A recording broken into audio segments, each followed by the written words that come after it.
Pambihirang biyaya sa gitna ng baha ang mga naglilitawang isda.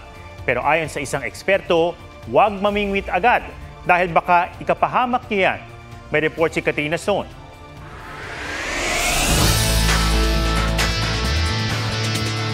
Nang bahain kamakailan ang Cebu City dahil sa matinding ulan, Animoy Aquarium ang nakunan ni Rina de la Cruz.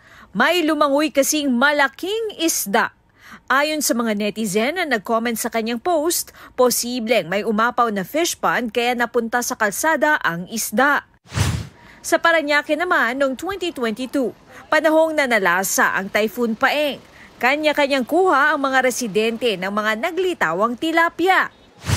Sa Marikina, marami rin daw nauhuling isda ang mga residente kapag umaapaw ang ilog. Opo, kinakain naman po. Malinis naman po sila. Nanggaling naman po sila sa wawa, mga umaapaw lang po. Pang-ihaw, pang-ulam, minsan pinamimigay pag may nanghihingi sa mga kapitbahay. Oo. Kakainin mo? Oo, kinakain. Malinis naman siya. Nililinisan naman namin pagka kakainin na, hugasan ng maayos. Ngunit paalala ng isang eksperto, ingat sa pagkain ng isdang galing sa baha na karaniwang may kasamang basura, dumi ng mga hayop o tao at kung ano-ano pang walang katiyakan ang pinagmulan. Baka makakuha ka pa raw ng sakit o kaya ay makaranas ng food poisoning. Malaki ang chance, lalo na po kung yung tubig baha may basurang kasama or malapit sa pabrika or may kahalong tubig imburnal, pwede makakuha po talaga ng mga sakit tulad po ng lepto. Kasi po ang lepto, hindi lang naman po yan nakukuha sa tubig baha na lumusong sa tubig baha tapos may sugat. Pwede din po siyang makuha sa contaminated na tubig o kaya pagkain na basta na-contaminate din ng ihi po ng daga.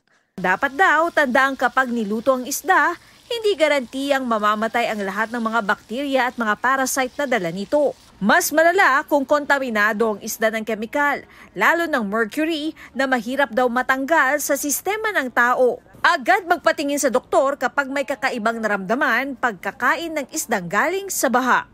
Katrina Son, nagbabalita para sa GMA Integrated News.